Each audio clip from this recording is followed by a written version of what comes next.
Hello, welcome to the Crackpot Podcast.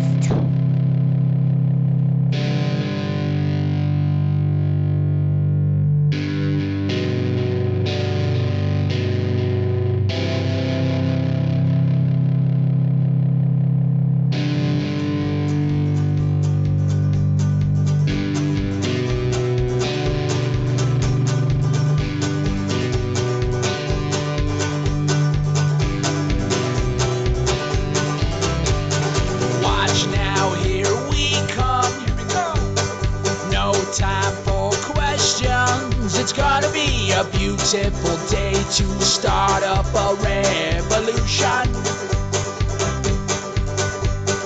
Molotov cocktails, martini shotgun shells. Wild, wild, wild, wild one. God forbid the cops get called. I say the more the merrier inside this free.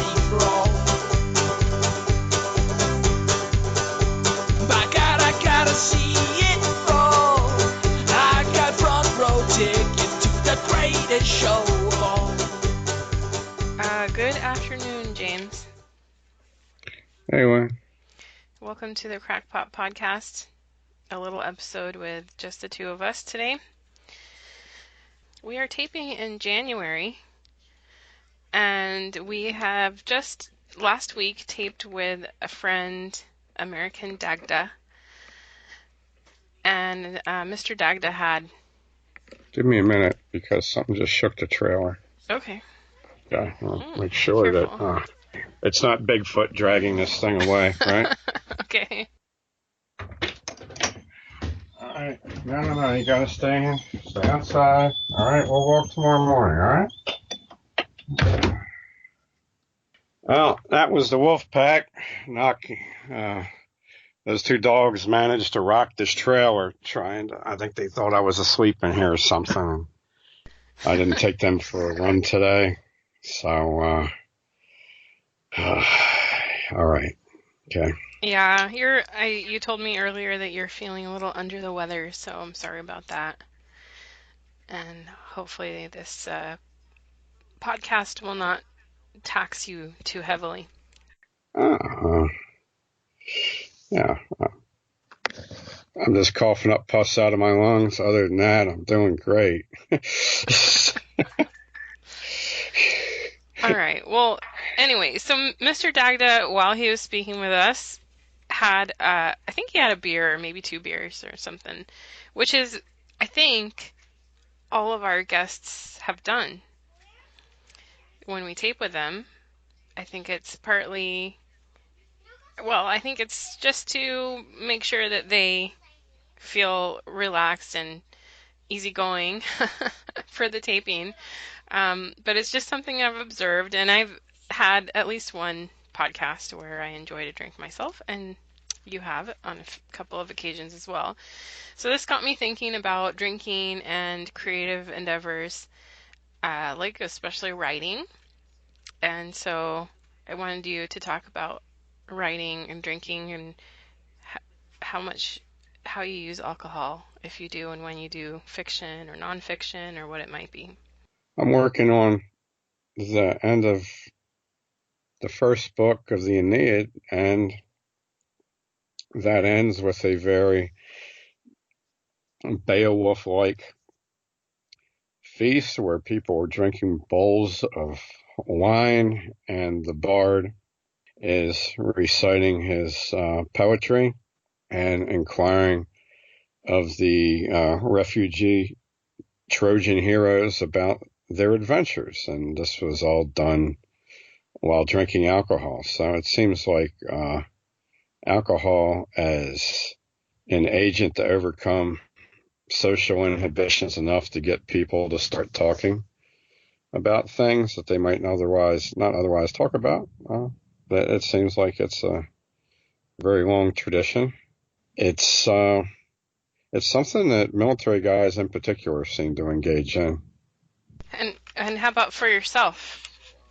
Every once in a while, I will every once in a while I'll write while drinking alcohol. I usually won't, but I will usually use it if I'm doing a whole bunch of articles and I want to be able to, on different subjects, and I want to be able to shift gears quickly. For some reason, sometimes that'll help me out. If I'm doing a novel, it's very unusual for me to drink while doing it. And I don't drink while doing history. But if it's articles on fighting, harm city, and things like that, it sometimes helps me approach the subjects with more humor. And so that's pretty much my limit. And of course, if it's comedy, if I'm trying to write something humorous, like if somebody wants me to write from the point of view of the con, well, then I need to drink. I can't even do that sober. Okay, so it's a small slice of my material that seems to be helped by alcohol use. Now, one thing I did used to do was when I would try to stay up for days on end writing, is I would alternate caffeine and alcohol, and I would go back and forth trying to keep myself awake forever. I stopped doing that after I shattered my nose into 7 pieces 2 days into one of those because I had some kind of sleep seizure. So I no longer use alcohol as something that I rotate out caffeine with, to keep myself awake forever. I don't even try to do that anymore. So Yeah, that was a bad thing. I remember it that. seems to. It really, I'll tell you, the one place that alcohol seems to have helped the most is when I'm interviewing people about their personal lives and doing a biography. I did it with Nero the Pict. I did it with Big Ron, and I've done it with a few other people. And yeah, that seems to work pretty well. That's about it. I have enjoyed reading some Irish authors. One guy that writes crime novels about an Irish private eye, and he's a roaring drunk, and the character's a roaring drunk.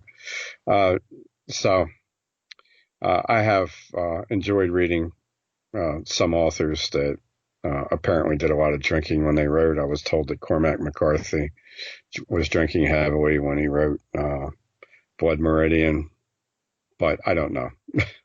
I don't know how prevalent it is amongst other authors. I do think that some people make a lot of alcohol, like make the most of it, make it work for them. But I can't do any of that. My only drug is coffee. So I'm boring like that. But I did want to hear about it, so thank you for telling. The other one, this one came from Twitter, and you answered it in writing, but I just thought it was so adorable.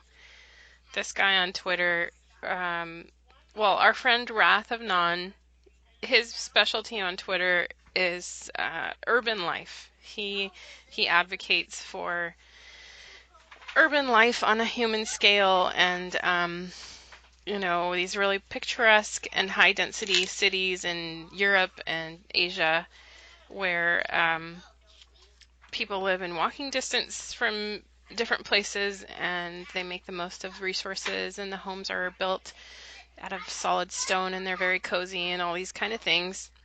So he posts on these matters, and he posted that some kind of worldwide study showed that urban or really suburban planning is getting worse. It's getting less walkable. It's getting more sprawled. It's getting more dependent on cars. So all these things that we know are bad for your quality of life, you're less connected to your neighbors, you're more isolated. It's a more resource intensive life because you have to drive, everything is far away, et cetera, et cetera. It's all getting worse, and nobody knows why. Well, I suggested that it's because of safety and crime prevention. And a man thought that I was way off base. I said that highly connected streets and the availability of public transit are both contributors to crime. And that's why new communities are built with a minimum of those things. So it just made me laugh, and you can talk about the factors of suburban life and how they interact with our criminal agents. You're talking about the interplay between urban and suburban here, because you're talking about sprawl when you're talking about the suburbs. People pushed out of the city, settling as close to the city as they can because it's where they work, but trying to avoid the crime. The people that commit the crimes are predominantly pedestrians who use mass transit for their strategic mobility, either for their brood mother to start a new hood rat nest in a location that they can then declare as their new hunting ground, or as a way to go start conducting mobile capers. Now, most of these people do not know the names of any streets. They only know bus lines. What buses, what bus line, the number 15 bus line and the number 19 bus line, for instance. And then they want to be able to walk a pretty clear grid between these two bus lines. So they can get off one bus line, go commit some crimes, and get to the other bus line. The more swirly Q streets, dead ends, cul-de-sacs you have, the more it messes us up. The more they got to hop fences, the less their sense of direction. These people also do not know that the sun sets, that rises in the east and sets in the west. They don't know that. Okay. Just like they don't, even when they get a job as a bus driver, when they decide to go straight with their life, if there's a detour, they don't know where they are because they only know the bus route. That's it. They follow the bus signs. They'll have to look for some feral paleface like myself on board to manage the detour for them. And we'll get up, and that's why you always got to have one pet paleface on board, if you're a bus driver, and there might be a detour. So you'll have different types of grid behavior. What this means is that it could be incidental. Maybe your main road is Liberty Heights in West Baltimore, and Liberty Heights parallels a railroad track and a highway. Nice, used to be mansions, used to be where all the upscale Hebrew people lived, back when my dad was a kid. And then they slowly all moved out of there because the civic planners dropped low-income housing projects up against the railroad tracks and the highway, which are essentially like rivers. And they do this with rivers, too, in different areas, where the patch of woods was that used to act as a sound barrier for the back of this upscale development. They cut the woods down. They put low-income housing there. These people that live there are dependent on mass transit. There's no mass transit line that goes through that neighborhood to the low-income housing project, which the main road where the bus line is on is 6 blocks away. So these hood rats are walking back and forth through your upscale neighborhood while you're at your job, going to and fro. So all this incidental traffic, they'll know, okay, these people here are never home in this house during the day. Let's just clean it out one day. Then people start to move. Those things started getting rented out to similar hood rats. I'm going to jump in and tell you that, his assertion was that homes are robbed at night. And I'm sure some homes are. But I think that the vast majority of these robberies take place during the day. And my girlfriend had her home broken into and robbed. And they knew that she was on the afternoon pickup. It's not a coincidence. Right. This guy's an idiot. All right. And he's obviously not a criminal. Home invasions happen at night. Some burglaries might happen at night. The majority of foiled burglaries happen at night. That's why you see them on YouTube, because that's when the stupid Utes go in to some Korean's house at night when his wife's at home. And he's making her sit on the chair in the hallway with a .45 automatic on her lap, and she starts hosing these guys down, and they run away. So you'll see these busted capers at night, and then you also see the atrocities at night, where the people are breaking into a place at night, and it's a home invasion or it's a burglary that turns into a home invasion, and then they slaughter and or rape the people that are inside. So these are, if you're a media person, if you're a media slave, yeah, it's going to look like this normally happens at night. But if you're a criminal, okay, or if you have the proper human mindset, which is the mindset of the criminal, then you'll realize that this stuff happens during the day. You go, you just don't go into the animal's lair in case it's dangerous, unless you're hunting it when it's there. You go in when it's not there. If you want this stuff, you go in when the occupant is not there. And so here's a question then.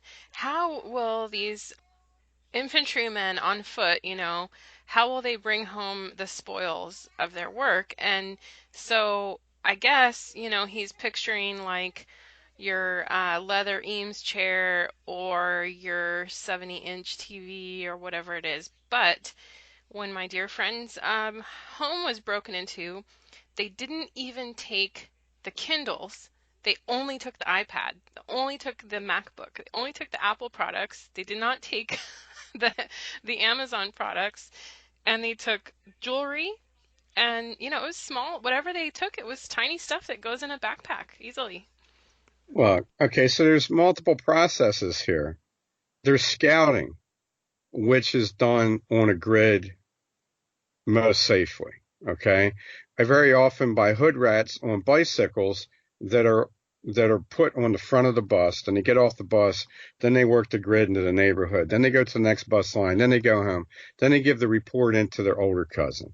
Then they'll be told they will either come back and rob the place, or the older cousins will do it. Usually the older cousins. So usually got a separate scout than the guy that's actually doing the hit. The guy doing the hit gets off the bus with his empty backpack on, okay? Or if it's at night, if they get off the bus, they find some guy coming home from his dishwashing job, they jack his ass up, and they take his backpack, okay? And then they use that to put their stuff in. He just got his, his tips in cash or whatever, so there you go. And they're going to take his smartphone and everything. All you need is a backpack for your little electronics and stuff. And one of the other things that they're after, if they're going into an occupied house, they want to rape whatever woman is there, okay? And they do this with old women and everything. And you know what? They're taking their prize with them in a spiritual context, because they've just developed their group cohesion. These guys bond through rape very often, okay? So they're not cannibals. They're not going to dice your wife up and throw in the backpack. They just got to zip their pants back up, and they're taking it with them, okay? So it's that they're weaving with the experience. Sometimes they're doing this for recreation. Lots of times they will just eat the stuff that's in your refrigerator. Instead of going to 7-Eleven and buying something, that during the day, they're just going to feast on your stuff. They're going to reparate on a culinary basis. There's a whole right genre there, they're going to use your microwave. Of security video, of like homeboy just sits on the couch and starts watching Netflix and drinking a beer. Like, he's not worried about anything. They're going to drink your liquor. They're going to eat your bows. It's just, when you look at things from a materialistic perspective, okay, look, the Utes are highly materialistic, but they're not nearly as materialistic as boomer faggots, as Zoomer tax farm animals, as millennial sissies, as all these people that will look on violent crimes as only making sense in terms of property. All right, these guys are going out there for what they regard as like a warrior experience.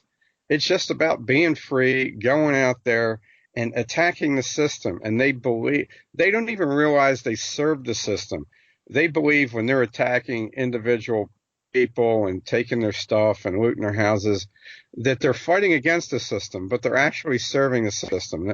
So they're like these perfect biobots for the system. And in their minds, they're living the Kunta Kinte warrior lifestyle, and they're out there fighting against the mythical man. This is like trying to make sense of King Arthur's quest in nothing but materialistic terms. Or Shaka Zulu's quest. What was he after?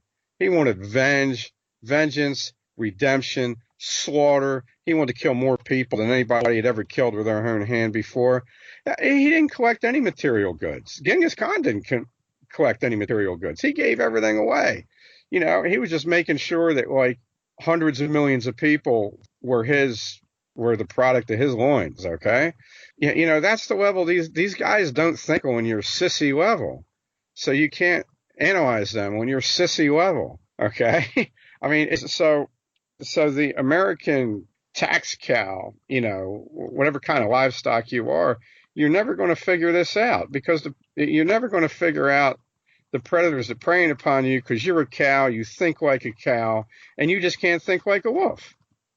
You know, so stop worrying about it. Just leave your doors unlocked so that Tyrone doesn't have to break into a sweat, breaking into your place. Maybe he'll be happy and calm, and you know you won't have to get your door fixed. You just got to replace the Heineken and beer and the Ralph May's whiskey that him and his buddies drank up. There you go. Don't try to figure them out because you can't. You just can't. Here's Tyrone's a question. living as a spiritually ascendant being, and you're just this money-grubbing creature that wants your creature comforts. So you're thinking on two different levels, okay? You know, the modern tax-paying, you know, Caucasian in America can no more understand Tyrone and Jamal, okay, and their spiritual journey of pillaging and conquest than the ancient agrarian Anatolian slave farmer of Bronze Age Europe or Neolithic Europe can ever understand the Aryan tribesmen that came in and slaughtered them all and took their women and raped their women and made them into their wives. Okay, so they're just, don't even try. Just enjoy the standard of living that was henceforth only enjoyed by people such as Louis XIV, the Sun King. You got the physical standard of living of every ancient, medieval, and early modern head of state. So just avoid it until the wolf comes to your door and rips your guts out. Right. That's all you need to know is that you're not going to understand. It's an Elok and Morloi, or Eloi. It's like Eloys and Morlocks, just totally different creatures. They one fears the other, and that's it. But you know, it reminds me of, you've written about the progression about neighborhoods that neighborhoods go through, you know, when the Utes first get access to them and how signs to look for. So it occurred to me something like bars on windows. Like, ask yourself, are there more bars on windows near the bus stop or farther away from the bus stop? You know, something like that. Just look at the cover of Let the World Fend for Itself. Yeah. That's one right there at Hartford Road. You know, what they had 3 levels of bars there. Oh man. Look, so how the bars start in 2 places. They start on the front doors of homes where there's active grid behavior, where there's a constant foot traffic of hood rats. Bars on front doors on main streets, on primary streets and secondary streets. That means that the people living there fear those who regularly walk on their sidewalks. The other place bars start, and this might start at the same time in the same neighborhood, okay, but particularly on secondary streets and tertiary streets, side streets, bars will tend to start on the basement windows, the back doors, the side windows, and front doors of corner units, particularly where they're alleys. You'll start to see bars first on the end units and first on the back alley access areas. On side streets, on main streets and secondary streets, you'll see it starting on the corner unit, front, side, and back. And then it'll travel inward. And you can kind of tell who the older people are and who the single women are based on who puts their bars up first. Okay, so when you see bars on second story, that usually means that's a stash house. That's like a drug operation or a whorehouse or something like that. It's a secure location, particularly if you see this in back streets that aren't on the main route. the access signature, if you look at a whole bunch of Colin Flaherty videos, when you're going to see predatory grid behavior, you're going to see the man jumping out of a stolen car and just attacking some woman that's on her front lawn, or a woman leaping out of a stolen car and going for a house and screaming for aid. That's not going to be on a cul-de-sac for the most part. Sometimes it will be, okay? Particularly if the woman was followed from a shopping center and she lived on a cul-de-sac. But the incidental stuff you're going to see on through streets, not on cul-de-sacs. The other thing is ATMs. ATMs aren't on cul-de-sacs, okay? ATMs are all on through streets. You'll see a ton of crime there. And then when you see packs of guys attacking individuals or other groups, these are all on through streets, which is going to be by definition a primary street, a secondary street, and always Martin Luther King Boulevard in whatever town you're in. This always happens on Martin Luther King Boulevard. And with the side streets, this is going to have a tendency to happen where there's a grid, where the person who does not remember street names and knows no street names and knows no locations by street names, they only know it by bus routes, where they are more comfortable wandering around and exploring in an area where there's a flat grid. The area where I bought a house in Northeast Baltimore, as the last Caucasian to buy a house there and ended up having to move my family out, was serviced by the 44 line and the 33 line, east to west, and the 15 line and the 19 line, north to south. And Hollander Ridge housing project, high-rise housing project, was serviced by the 33 and the 44. And Murphy's Homes was serviced by the 15 and the 19. When those two housing projects got blown up, all those housing vouchers ended out to people that used those two bus lines as their lifelines. And then they settled all the primary streets. And then within the primary street grid becomes nothing but Section 8 housing. And then the internal grid between Moravia and Frankford, Bel Air Road, and Harford Road, which is where those four bus lines traveled, that reliable grid that permitted you to walk between those four different bus lines as an operational hood rat entity, that gave you, that's your longitude, latitude. That's hood rat, longitude, latitude.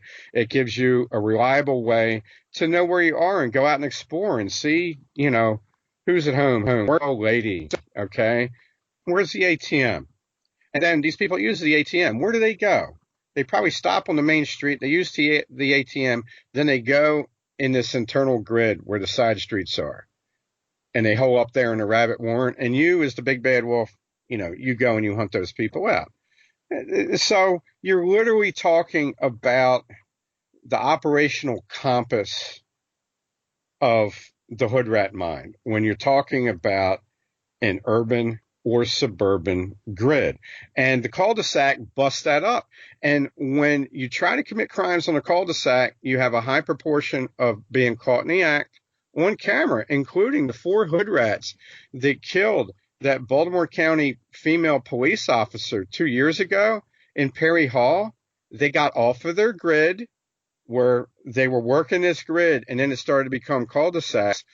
They found out where this guy that lived on the cul-de-sac who owed them drug money, his dad had a bunch of guns. They figured out where he lived, and they were going to go bust in that place and take the guns. And then they got bagged by a cop. So then they had to kill this bitch cop to get out of the cul-de-sac. And now they're looking at heavy charges, heavy time. Operating on a grid means that you got 4 ways to go instead of 1 way to go when the cops get called. The cops get called late. So you got a chance to head out of there, but if the cop happens to be close, then you might get caught on a cul-de-sac outside of your operational grid. If you do not understand this, stop listening to this podcast. If you have any guns, give them away. If you have a job, pick up a second job. You just want to work your ass off, build up as many resources as you can, so you can feed the warriors of the future when they have to start going out and pillaging. Okay. That's it. Beat a twig pig. Okay. There's 2 really opposed forces. at work, and I really appreciate Wrath of Non's worldview and the work that he does. The life looks very attractive as he talks about these very picturesque villages and how you can walk and visit all your friends and get your groceries, and very nice. It's a Eurasian way of life. It's not an African way of life, and it's not an Amerindian way of life. Okay, so, Right. this is a type of living that was, cities in pre-Columbian America and in sub-Saharan Africa were just places where slaves and resources were dispersed or sacrificed or whatever. I mean, it was not, there were cities, but they had a different purpose. I mean, if you think about it, there were places where you sacrificed people, where you raped people, where you sold people. Yes, European and Asian cities were used for this purpose too, but it was not their primary purpose. Okay, and of course the town and the village that's more residential and less redistribution oriented, and it just doesn't work. So enjoy the results. I have family in South America, and it's now close to 20 years since I visited them. But they had this type of design to the neighborhoods where there's no such thing as a lawn. This is a very American thing where you have, a great big lawn and either a fence or no fence. But those homes are like fortresses. They have this urban design where everything is close together, and there isn't a front lawn. All your property is walled in so that you can make better use of it. But in those cases, you have a 12-foot brick wall at the sidewalk, and you'll have one door which is, very heavy, person-sized door, and you might have something like a rolling garage door, not like an American garage door, but like a really sturdy metal, tongue and groove kind of a garage door, where cars or larger goods can be moved. And then inside you have whatever living conditions you like. You're kind of more free to build things out. So a lot of people have like an open patio dining area and bedrooms kind of far away from kitchens and stuff like that. But anyway, so it could be also designed for more security. So it's like we have the worst of all worlds in America, where you have to have big open space where people can move and hide and stuff, and windows at the ground level. You're not allowed to have a wall. I remember, so funny, from Arnold Schwarzenegger, when he first came to America, he would do different kinds of construction work, and he and his bodybuilder friend Franco Columbu Franco was putting broken glass, and that they were building a wall, and Franco had the concrete there, and he was breaking some bottles. He was a savage. He was a boxer and a karate. Was he really? Yeah.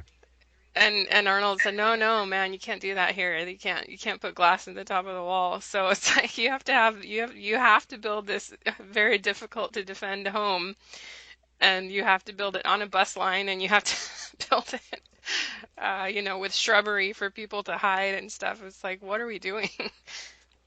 Okay, so the thing is about American building is it's even higher trust than European building, particularly traditional. Okay, for instance, you go to any small town in Pennsylvania, the little mini cities, Lancaster, Reading, Harrisburg, all these different types of places, the front door is predominantly glass, as is the back door, and they open inward. Okay, it's so much easier to kick in. These are all designed for maximum ease of forced entry. Okay, if you're a security door, they're going to have to pull.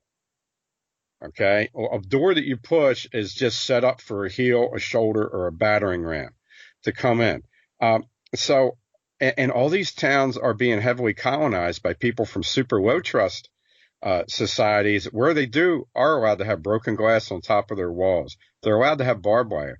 It is against the law for you to effectively construct a house as a defensive structure in the United States.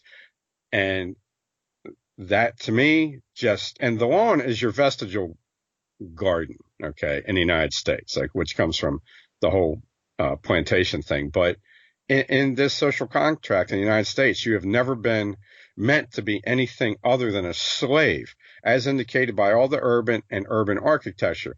The only place you have anything that's built that it could be defended is in rural settings, because you still have a frontier idea left over. And ironically, those people won't lock their doors because they want their friends to be able to get in out of the rain or snow or cold or something like that. But when you look at the way these buildings are constructed out in the West, they are much more defensible than suburban buildings and urban buildings. The rural buildings the windows are higher off the ground. So lots of times you'll still have the easily kicked in front door, but they don't lock it anyhow. It's just crazy. So you could see the reality check in concrete terms when you see the security doors go up exterior to the front door, and those doors always pull open. They never push in. It's quite a situation we have here.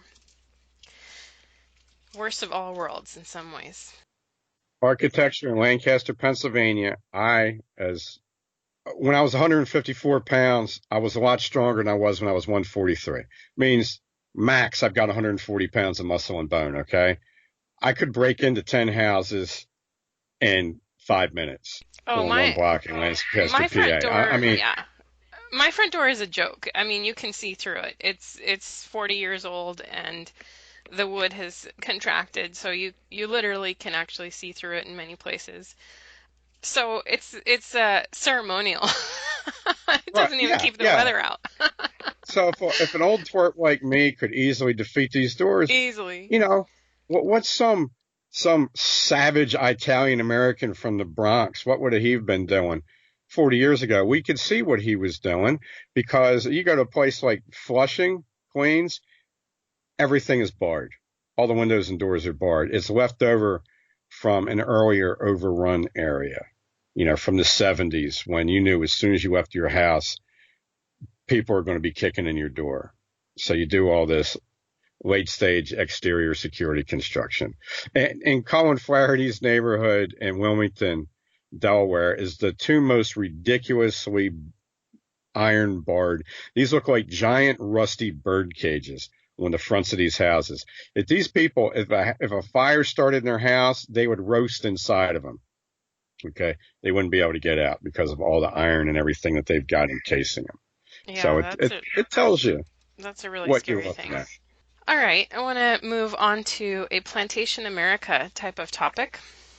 So in the news right now, and this has been in the news for years, but for some reason it's flaring up right now. Over in the UK, they're talking about the situation they have where a certain subgroup that has been recently imported is systematically victimizing the young girls there for, they're basically, they call it grooming, where these guys, Pakistani Muslims generally, are grooming young English girls. It's systematic gang rape. Yeah. At African American thugs do it to African American girls regularly in American cities. The Comanches did it to everybody they got a hold of. The Barbary pirates were essentially invited into almost every European nation by the heads of state to take away as many peasant girls as they wanted, as many peasant boys as they wanted. And even when ministers got together in the late 1600s and early 1700s and tried to get lottery subscriptions going to redeem women who had been sold into sex slavery in North Africa, the heads of state generally nixed this and did not permit this. I think one admiral tried to do something about it. Sir Lord Richard Grenville, who was not allowed to fight against the Spanish Armada with his 51 warships, was confined to Bristol Harbor as a virtual prisoner and not allowed to protect the coastline of the Irish Sea and the very bay that he was on, Bristol, against Turkish pirates. Right. This was a way that nothing new. Great Britain used to get rid of its excess poor people by letting Turks harvest people, and you would have noblemen could get rid of the daughters or sons of, let's say, their brother. If they wanted to be the brother that inherits instead of the son, they could sell the boy off to some Barbary pirates who would be, then he would be castrated and sold to the Turks as a sex slave. So the Brits are just always been great for this. And the only Europeans I know that ever fought against the enslavement of their own people were the Venetians, who were big on selling other Europeans to the Turks. And that's the only place I've been able to find resistance against Barbary pirates preserved in art. Now, the Ark and the Dove, when they sailed, I believe from Bristol Harbor, they sailed out of the Irish Sea into the Atlantic. The chronicler, who was a priest, was saying prayers to God that the Turks not apprehend them. This was a paramilitary operation, and they felt defenseless against Barbary pirates, which they called the Turks. And there were no provisions for coastal defense against Turks because they were wanted. They wanted these, the English elites wanted the children of the English poor to be abducted, sold, and raped, period. Yeah, that's pretty much what I wanted you to say. It's really ugly, and you imagine, you think about this. Sir Richard Grenville would be the equivalent of George Patton, Admiral Halsey, Stormin' Norman Schwarzkopf, hyper-aggressive dude with a ton of stuff at his disposal. Imagine, let's say, you had a general commanding an also military division, let's say in a place like Texas, and he was not permitted to defend the Texas border against people trafficking in slavery and drugs. He was just not permitted to do it. This would be like this. Imagine if that would happen in this country, okay, that the military wasn't allowed to stop invaders and stop human traffickers and stop drug dealers, okay? Now, keep in mind that the Brits forced the Chinese not to use their military, okay, to defend against the very same thing. And now our military is not allowed to defend against the very same thing. And the British military, they're heroes, the guys that wanted to go out there and fight against the Turks and and also the Spanish. They were not allowed to defend their people. It kind of makes the agenda pretty clear. And Bacon's rebellion was about rebelling against the governor of Virginia because he would not let his subjects defend against the Indians, who were his allies, against his subject. So nothing's changed. So it's not new. It's different. It feels different because these guys are on English soil and heavily subsidized by the English government to be there. They're all like them and their 4 wives on welfare. They're mercenaries. Yeah. So it does look different, and I understand the outrage that people feel, but they should also know that it's not new at all. This is a long pattern of behavior. My brother-in-law comes from Birmingham, England.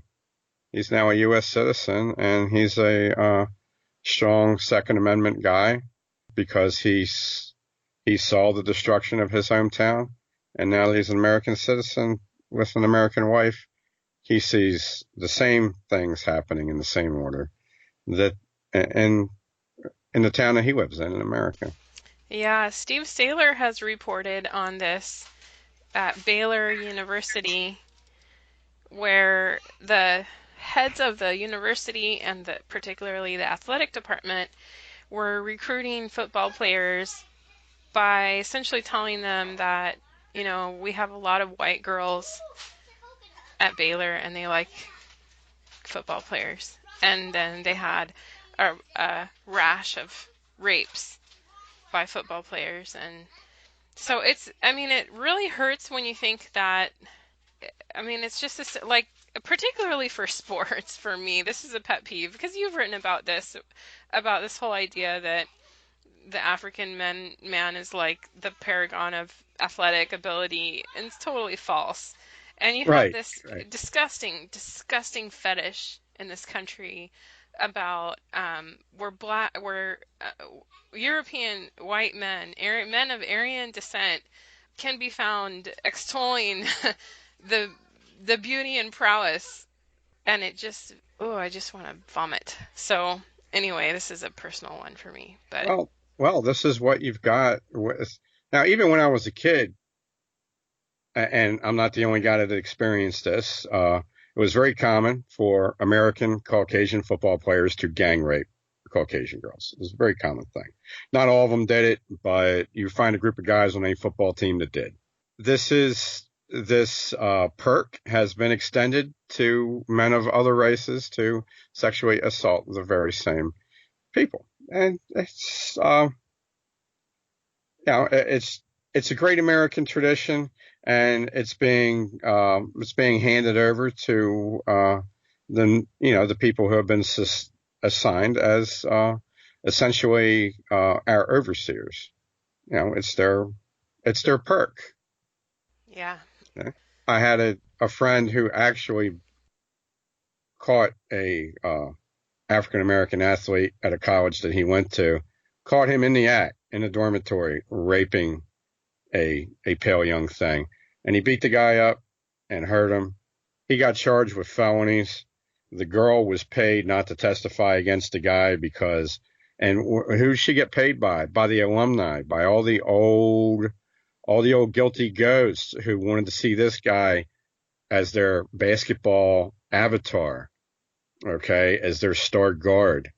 And the other guy, the guy that was actually defending a woman against the rape, he is the criminal. And that was a long time ago. We're talking 20 years ago. So it's nothing new. Yeah, it's nothing new, and it just puts me in a very foul mood. Sorry. And the number is on the dominance of the African American athlete. And I'll tell you what, nobody is more into extolling the godlike dominance of the African American athlete than Jared Taylor and his crew at American Renaissance. They Okay. do, yes, it's and on the Stefan right, and I hate Molyneux, it. like It's disgusting. over and over and over again. So the raw number is African Americans dominate 11 out of 110 sports, about 10%. Okay. Almost every sport is dominated by people of European descent. And there Almost are every sport. factors, yeah, there are factors that go into that, which this is a big Steve Saylor topic. Like, he'll talk about how people of different genetic background mature at different rates. So when youngsters are learning sports and kind of deciding which sport they want to put the most effort into, they could be discouraged from basketball because their peers who are of African descent are maybe getting taller faster. And so a young Aryan boy who is a promising athlete will be kind of pushed out of some of these sports just by virtue of, age ranges and growth rates and things like this that would even out in adulthood or even favor the Aryan in adulthood. But the talent just doesn't get developed because of these other factors. So Saylor follows it a lot. I'm very bad at sports. I don't understand sports and I can't watch them. So I don't know what if basketball were played according to Mayan rules, as it should be, okay, and it was a combat sport and men got killed in every game, okay, then you wouldn't see too many of the people that you see playing it. Okay. You see whole different groups. You see whole different groups of people. Okay. I think ball sports is just a conspiracy, an elite conspiracy against the working class to favor athletes that are going to be easily managed by the elite, as opposed to athletes that would gravitate towards more combative forms of athletics. As combat sports are discouraged, there's been active legal campaigns by European American politicians for the whole history of this country, they have always hated the working class guy of their own race asserting himself through combat sports. They have always hated that. When they took the right to duel away from themselves, they wanted to extend that ban to the working class. And that's why it's only been recently that boxing's even been legal in more than a handful of states. And the same with MMA. And John McCain, great warmonger, was very much against MMA because, again, it's a chance for a working class guy to go out there and express himself in a combative way and an intelligent way. You can't just be a dummy and win one of these types of fights because there's so many ways to lose. Other than like the mass incineration of pit bulls and outlawing of dog parentage, I think probably the other thing I'd do if I was king would be outlaw ball sports. Unless, you can get your baseball players out there and let the pitchers act as the artillery section and just let the other guys arm up with bats and go at it. If you want to convert your ball sport from one of these meaningless endeavors into something that meant something, then I'd still permit it. But otherwise, they need to go. Well, I like what you have said that in ancient times, ball sports was like a picnic thing, co-ed, and just for fun, with everybody kind of joining in. So that sounds good to me. But professional ball sports, it's good for kids to coordinate. It's practice. It's practice for other skills. So they coordinate their bodies and develop their fitness and stuff like that. But professional sports, it's just 100% commercial endeavor. It's just, is it profitable? That's almost the only thing that matters. Coupled with the question of quote unquote safety, where you can't have people boxing or dueling or doing anything like that, and then you have this like arms race about brain injuries and helmets and padding and all this kind of stuff. That the economics and politics of what people call sports ball. Okay, there's a reason why people will go nuts about their football team, but not about their favorite boxer or their favorite MMA guy. To make a ball sport economically profitable and to, at the same time, make it properly diversionary for the brainwashed mental munchkin, okay, to imbibe instead of seeing what's really going on in the world, he has to be able to psychologically identify with the activity. And now most men cannot identify with a combatant. Roughly 2/3 of men are just not psychologically capable of combat. They just aren't. That's like 2/3 flat out. So 2/3 of men really can't identify with a prize fighter. They might enjoy watching it. They might howl, whatever, jump up and down. Largely because it gives them a chance to make fun of whichever badass that they could never touch when he goes down. Okay. But with the ball sport, they could at least imagine like jumping through the air and catching the ball or hitting the ball, and they could maybe play a reduced version of it in some way. And they could say, well, if only I was more athletic, if only I didn't go to school and I played ball instead, then maybe I could do this at some level. But they know in their hearts that if they got in the ring out there with Mike Tyson, that they would literally soil themselves in front of the public, that they'd probably pass out before Mike even got halfway across the ring, because they know in their heart they don't have the courage for it. And then, since the women are part of the electorate and they control more spending, you then have to make your sports something a woman could imagine doing, okay, on this level, and get her into it. And that's why you're seeing all the contact reduction rules in football, because they've sold as many guys as will ever be sold on it. They're already starting to lose them because of the politics, the kneeling and that stuff. And now they got to sell women. So it's just got to be something that they can identify with. And it's the same reason why you're always going to see heavy media backlashes against prize fighting in some way. And you're going to see occasional political backlashes against this. And you're never going to see, you're just never going to see it at the level that you're going to see ball sports, because ball sports are ultimately a crowd control mechanism. The crowd control mechanism in ancient Rome was partially gladiatorial combat, but mostly chariot races. The chariot races were 10 times more popular and more common and than a gladiatorial combat. And they were, the amphitheater would only hold about 50,000 people, but the circus could hold like 250,000 people. And you could see the details of it from farther away because the chariot and the horses are a lot bigger than two dudes trying to stick each other with big knives when they're in this small thing. So, there you go with, the circus metaphor for the modern sports. I think most of our listeners probably understand this. Shouldn't belabor it. No, it's very good. I'm enjoying it, and it brings a lot of things to mind about, well, you say women identifying with it. I do know a lot of women who watch football and other sports, and I've never been good at watching sports. I do like to play if there's an opportunity, certain sports, but I'm very bad at watching sports. So even my dear mother, who's like, I think she's 78 now, she says, "Hey, Jimmy, we're playing Cleveland today," and I immediately think of Lamar Jackson handing the ball off to mom, and she's like looking for a hole. I mean, she's even as a woman, she's able to, who always dressed up and put on her makeup every day before she went to the office. Okay. There's never been even a little bit of jock in mom. Okay. But she can mentally put herself as a team member for the Baltimore Ravens.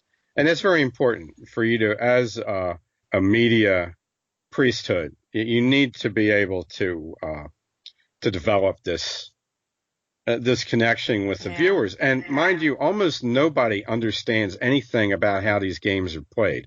I'm watching this amazing quarterback, Lamar Jackson, for the Baltimore Ravens. They're calling him LaMarvelous. Okay. Everybody's worshiping. This is like over the top Bantu worship. Okay. It's just crazy. And even the golden skinned faggot former wide receiver or a cornerback or something that's married to this like elvish, pixie basketball coach who's like the head commentator for the Baltimore channel that we're watching. He's saying over and over again, nobody can understand how Lamar does it, how he can get tackled all these times and not get hurt. Well, I'm watching it, and I was a shitty football player. I was okay at tackling people. I couldn't run the ball worth a shit, but I can immediately see that he's running with pre-broken joints. He never straightens a joint out. He never runs at top speed, and he folds like a boxer. When he gets hit, he folds just like you're taught to fold when you get hit. He just folds around the punch, and he doesn't get hurt. So when one of these goons tackles him, he just folds around it. There's not a single NFL commentator can figure this out, okay, even though they're all former players. It was like nobody looking at this thing can figure it out. It's like, yeah, he's just breaking around the strike, okay? He's got his antennae out the whole time. He's running intelligently. He's running. If you hand a boxer a ball, and you tell him all these football players are going to try to tackle him, Lamar's running exactly how he was running. So in a world where there wasn't a faggot sport like football, okay, Lamar Jackson will be out there fighting for a heavyweight title. But no, he's cursed to gain himself in this sickening cuck sport. You have you've said this about the military, where the military sucks in, this talented and martial type of person, and then it's, I guess, the pro sports are just pulling in the leftovers or the people who couldn't make it into the military because of either intellectual limitations or criminal limitations. So that's a funny way to think of it. Right, or should be in the military. Okay, or should be prize fighting or something like that, or should be in community watch units out there beating the crap out of purse snatchers and strong arm robbers and stuff like that. Whatever, there's a whole gamut of things that these guys could be doing otherwise, but they're not. They're these, And it's really exploitive. Most, these guys, the stars get paid big money, but a lot of these guys just get beat up and paid fairly modestly and then discharged as damaged goods. It's awful. Yeah, and almost none of them are ever going to have their money when they're older. Yeah. Going to have to, find some way of trying to make ends meet. But the other thing that nobody understood about the football player, is he's obviously less intelligent than Joe Flacco, and his arm's no better. And that was the guy that won the Super Bowl and was this tall Italian American guy who got discharged in exchange for this guy. And the coaches said, well, we really like Lamar because he'll talk to us. Joe thought he was as smart as we were. And Lamar's over there acting like he's with his two adopted daddies, with the two coaches. Well, hello, he didn't have a dad, and he's not as smart as Joe Flacco. This is his chance to have, as a surrogate father, probably the best coach in the NFL. So he's loving it. He's having a good time. He's on the field, and everybody is mischaracterizing this. Nobody will bring up the obvious fact that, well, hey, he finally found his daddy. But no, again, nobody can bring that up. And it brings up Lothrop Stoddard actually wrote pretty extensively about what good soldiers Africans made when they were officered by European officers who treated them with respect, okay, and gave them direction. And the German military in World War I, they sent a few officers to Africa, and they beat the shit out of the French, the Belgian, and the British military machines. All the soldiers on both sides were African. The officers for all four nations were European, but the Germans treated their African soldiers with respect, okay? And they educated them, and they led them. They didn't call them bad names and treat them like little children. They taught them like a father would treat his teenage son. And that's exactly what you see with one of the most successful teams in the NFL this year. You can see a little microcosm of that. So I can sit down right next to my mother and enjoy watching one of these games and get something out of it and see how maybe this coach and this quarterback could have been a colonel and a captain in some other setting. So it's not entirely without redemptive value, but it doesn't do much for me. Well, of course, even the meaningful stuff, everybody either intentionally conceals it or they don't see it. So it's really of no worth unless you're somebody, with an investigative mind. Right. Yeah, it's a purely commercial endeavor for those people. And even then, all you have to do to follow the sport is watch 2 games a year, which is basically what I do. While the people next to me are spilling their Cheetos, screaming at the, guy to talk. Hey, did you see Conor McGregor won his fight last night? Is it last night? I don't know. It was last night. I think it was last night. I heard it was on. I heard that the fight went off, and it was with Cowboy Cerrone, who's one of my favorite fighters. So of course the scumbag wins. But I did get drunk on Thanksgiving night drinking Conor McGregor's whiskey. So I guess he earned it. It was the bottle I could afford. You put a couple bucks in his pocket. That was nice of you. But he tweeted then yesterday in support of President Trump, which really surprised me because I thought he had previously said some bad things about Trump. But hey, he tweeted that Trump is possibly the greatest of all time American presidents. He wished him a happy Martin Luther King Day. So that's weird. Oh, that's great. Oh, that's great. Well, McGregor is like the most prominent trash talker in MMA, and Trump is like the trash talking champion of political MMA, right? And Trump loves fighters. He definitely has always been involved with boxing and pro wrestling, and so he treats them good. Yeah, Trump always treated fighters fairly too. So. Yeah, Trump has like that aura of a king he's not the hero king who fought himself, but he's a couple generations down and he still appreciates the fighting man. That was weird. Well, good for McNugged the leprechaun. Yeah. Big Ron with. Yeah, he's a little guy, but you don't want to mess with him. All right, well, I have a friend here tagged this video, and he said that he wanted you to look at it. So I'm going to cue it up here. Let's see if I can do this right. And I'm going to share the screen. And I I hope people appreciate when we do this. Or hold on.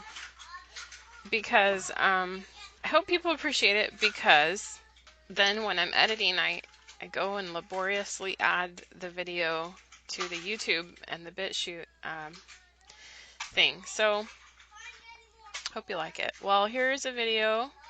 This is taking place, I don't know where, some kind of a bakery or a deli or something. I see a glass case full of food, and here's a fellow in tan pants and a gray sweatshirt, and he looks like he's in action already. So here, I'll push play. So they want you to pay attention to this guy here in the black jacket and the gray jacket who's just watching. He's got his dinner. So their observation is that he's the most dangerous guy in the room, as he just calmly observes the proceedings.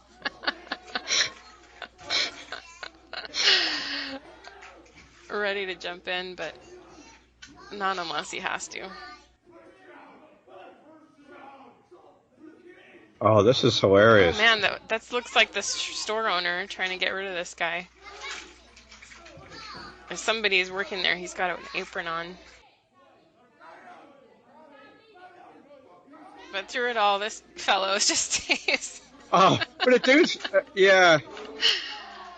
Yeah, the dude's got way too much composure to be taken lightly. All right. You're right, yeah. I thought you'd like that. And this yeah, one, I did like that, yeah. This one is very bad, because this person on camera here in the blue jacket. Can we call her Kung Fu Moo Moo? It's a famous tranny in Canada. And here, this person is just beating up some kind of conservative commentator. Will you be pleading guilty? So it's like, how pathetic is this? Where you're approached by this clearly insane maniac, and all you do is record while they abuse you. You know? This is our side, supposedly. Stay away from me. Not very good. Oh, okay, so the creature that's attacking, I think she should get a sex change and become a man, because that's one ugly bitch. No. This person is famous for a number of really outrageous things. That person is biologically a man. Oh. And okay. prefers to live life as a woman, and has been going to, now my kids are in the room, going to salons in Canada where women go to have hair removal performed in private, and demanding service for his intact genitals to be treated with the same service that women receive in these establishments. And the woman refused. The women who do the waxing refused. No, thank you. I don't want to do that. And so he sued in the Canadian Human Rights Court. And I think they ended up ruling against him. But he's just constantly suing people over this kind of stuff.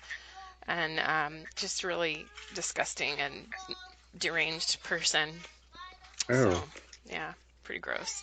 And so our, brave conservative commentator got him on videos, got himself being slapped around by that person on video.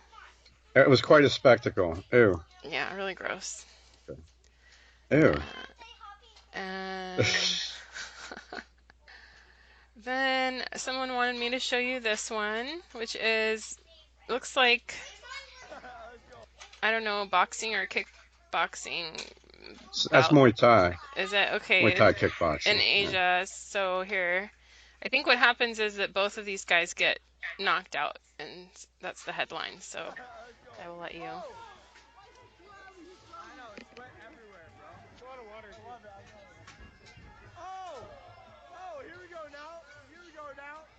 Oh, wow.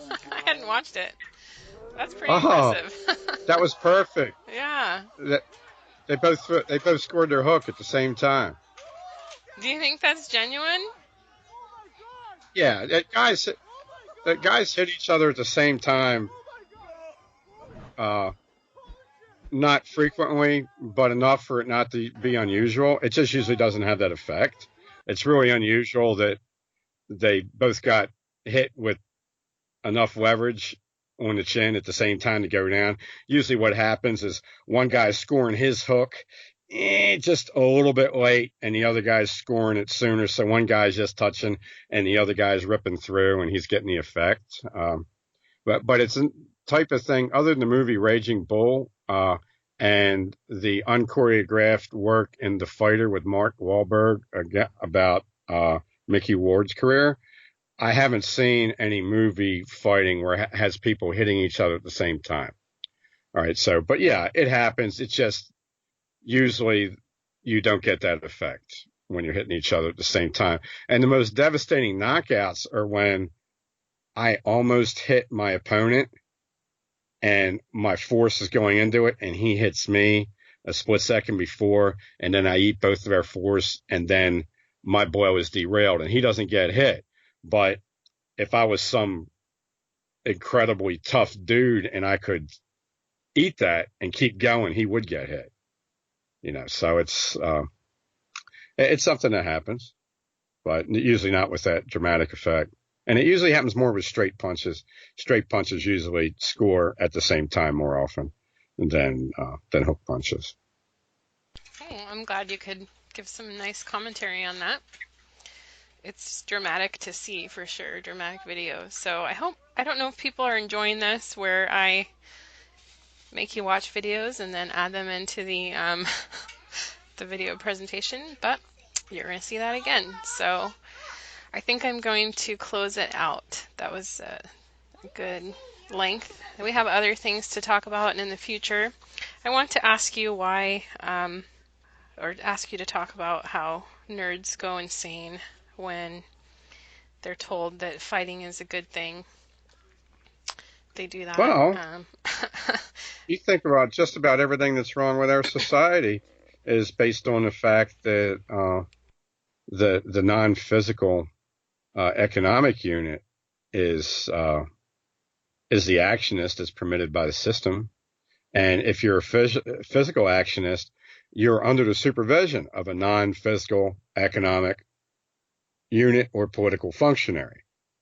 Trying to admit that the guy that goes out there and can take care of things physically, trying to admit that has some value, it has the potential of unseating the nerd who should not have been born and who should not reproduce from the one pinnacle he's ever had, because in a natural setting, he's a periphery character that works in an advisory role and maybe charitably is permitted to reproduce. So I could see where there's some emotions tied in there, particularly since the whole process of becoming a non-fictional actionist starts to develop you into a woman, and you're going to tend to get more emotional about things.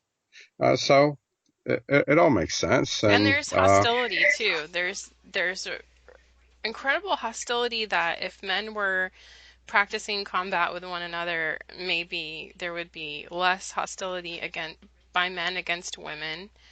I don't know. It's just an idea, but it's really remarkable how ready the internet men are, ready and willing to sort of blame women for all these things. And I'm not saying women are blameless, not by any means, but it's just one of these worldviews where we all know that a certain tribal group can be blamed for all ills of the world, and realistically they're not blameless, but realistically there's no worldview where there's one explanation for everything. That's my opinion. But there are men out there who really do, I've seen this, women run the world, and this explains everything that's wrong with the world. It's fascinating. So men run the world currently for the past 100 years through women, since women got to vote, because women are more easily managed than men. It's And necessary. 50+% of white women voted for Trump. I mean, we're still talking about a paradigm of voting for this guy or that guy, which is quite useless in the end. But, even the voting thing is important, but it doesn't explain everything. There's. Yeah, but what's the percentage of women total that voted for Trump? Everybody, they have these wonderful maps. If only people of color voted, it doesn't matter male or female. The majorities were always against Trump. The men were slightly more likely to vote for Trump, but when when you talk about this, that women do this or women do that, the people of color do all those bad things at much greater rates, both the men and the women. Whatever it is that conservative men don't like about women is found in far greater quantities among populations of color, and women and white women are allies, to a greater degree. It makes sense because the people of color are more easily managed than the pale people, and women are more easily managed than men. Traditionally, it's not going to be as severely true as it used to be, because so many more men, like these internet nerds, are essentially women now. And so if you think about it, who's the bitch? The bitch or the guy who bitches about the bitch being a bitch, okay? I mean, he's like 4 times the bitch that she is, okay? At least she's being something. He's just bitching about it, And so the hope is amongst the elite that eventually your male population is going to be so feminized that it's almost not going to make a difference. I think that's probably the ultimate hope. But traditionally, women are easier to frighten into voting for this or that government action. Frighten or pity vote too. Right. Well, I have to share the food equally between my children. I have to make sure each one gets what she needs and attention from me and all these things. And so a woman is more likely to generalize that to a centralized government, which is harmful. I'm one of these old-fashioned people that thinks socialism is bad. Women are more likely to vote for more law enforcement. Women are more likely to vote for war or to approve of war. That's always been the case, because they're not going to be out there fighting it. Even if they're in the military, they're not fighting. They're doing whatever wants, right? So and with somebody like Trump, well, women are always susceptible to charm. I mean, Captain John Smith managed to escape from the Turks who were holding him prisoner because he charmed the daughter of the Sultan. Okay, so, you can get away with an anomaly here and there if it's charming enough to sway the women, but as a general rule, women are going to side with the more powerful government. And so that's why the government's going to try to court that. Trump was able to get out there with his trash talking and I guess strike a more immediate chord for the females. I think women get really pragmatic as they get older and have children, and they just simply want,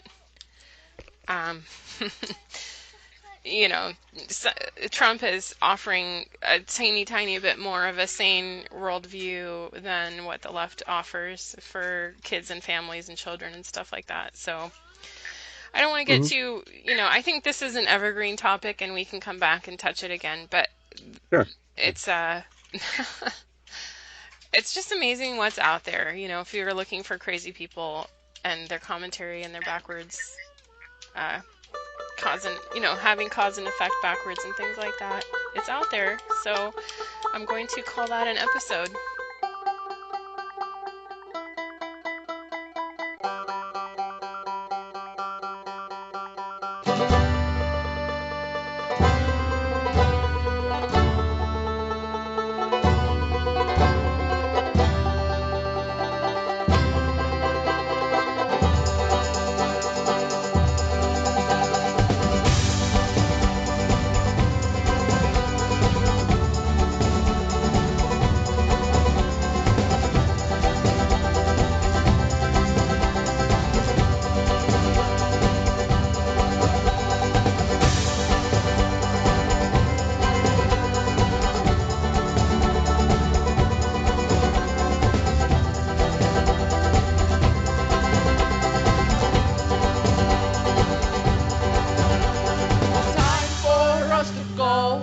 getting late and we've got shit to do in outer space. Mother Earth can wait.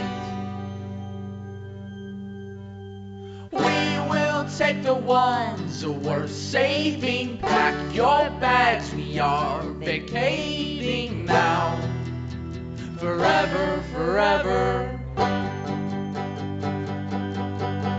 There's a cosmic radio in my head and it's reading news articles and the correspondent sadly said the universe is flat. He also mentioned that gravity is caused by our cavities and our reflection of time's not a receding hairline, it's all mass produced in the back of our mind. Let's face it, there's some things that we will never know, and I don't ever want to know. And so it goes. Let's fuck it up, let us run amok. Let's do the things that we want to do. We're animals after all.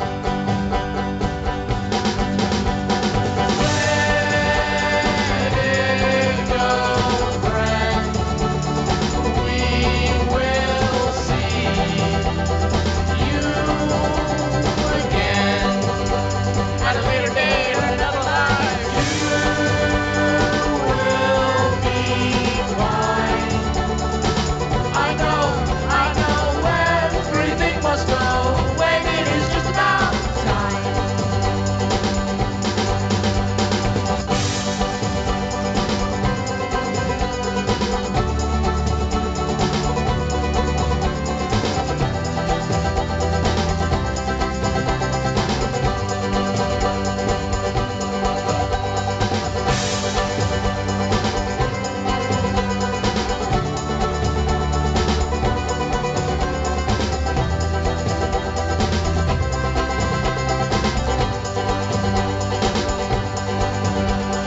Run for the hills out yonder.